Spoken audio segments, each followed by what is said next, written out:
Isang tagapangalaga ng mga puntod sa Loyola Memorial Park sa Marikina ang saksi raw sa pagbaril ni dating AFP Chief Angelo Reyes sa kanyang sarili. Nakatutok doon live si Maki Pulido. Maki.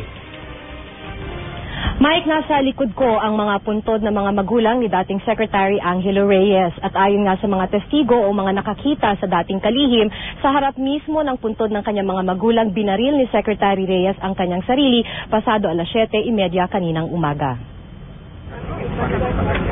Nung isang araw lang dumalaw si Secretary Angelo Reyes sa puntod ng kanyang mga magulang. Huling bisita ni Reyes kaninang umaga. Ayon sa caretaker ng Loyola Memorial Park, parang ordinaryong dalaw lang daw ang pagbisita ni Reyes. May baon pa raw silang mga upuan. Hindi mo akalain na may mangyayaring ganon. Bakit? Tahimik lang sila eh. Wala, parang ordinaryong dalaw lang ginawa nila eh. Kasama raw ni Reyes ang 2 anak at 2 bodyguard. Kwento naman ng gwardyang si Arman Hemongala, kararating lang daw ni Reyes nang madaanan niya sa kanyang pagronda sa sementeryo. Nakita ko po siya nung pagdaan ko lang po. Nakaupo sa silya, nakaupo siya. May binabasang libro. Walang problema. Malapit naman daw kay Reyes ang isa pang caretaker na si Feliciano Recorba. Kaya nakita raw niya ang mga galaw nito. Nakita raw niyang tumayo ng upuan si Reyes. Ang para palakad-lakad lang siya, may kausap sa cellphone. Parang nagja-jogging, parang balisa. Tawag sa atin, balisa na. Pero may kausap. Ayon pa kay Recorba, pagkatapos makipag-usap sa cellphone ni Reyes, nagpaiwan ito sa puntod ng mga magulang. Nung narinig ko na sinabihan yung anak niya na antayin na lang sa kotse, saka yung bodyguard niya medyo pinalayo ng konti.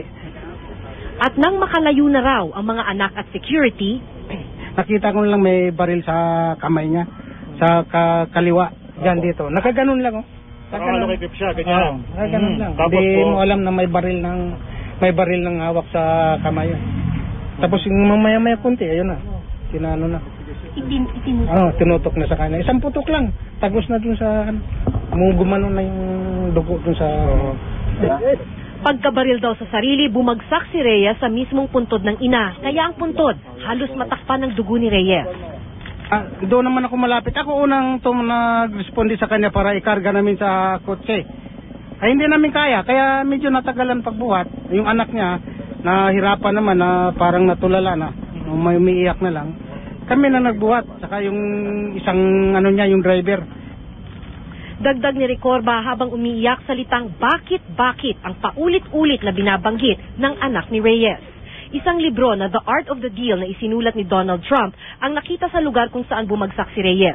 Ang librong ito ay istorya tungkol sa mga natutunan ni Trump sa kanyang ama pagdating sa pagninegosyo. Ayon sa Public Affairs Officer ni Reyes na si Patricia Daza, anak ni Reyes ang nagbabasa ng naturang libro. Mike, bago mag alas 4 ng hapon kanina ay may mga dumating dito na miyembro ng SWAT ng Marikina Police Station at sila'y umikot sa paligid ng puntod ng mga magulang ni Secretary Reyes. Naghahanap daw sila ng slug ng bala, ng baril.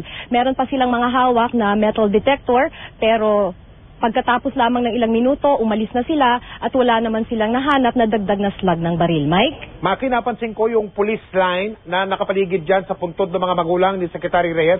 Wala na ngayon habang nag-uulat ka, Maki? Nandito pa rin, Mike. Kung mapapansin mo, ay nasa labas tayo nitong yellow na crime scene tape dahil kaninang umaga inilagay ito palibot sa paligid ng puntod ng mga magulang ni Secretary Reyes na mga soko pagkatapos nga nilang inspeksyonin kung saan binaril ni Secretary Reyes ang kanyang sarili. Nandiyan pa pala. Okay. Maraming salamat, Maki Pulido.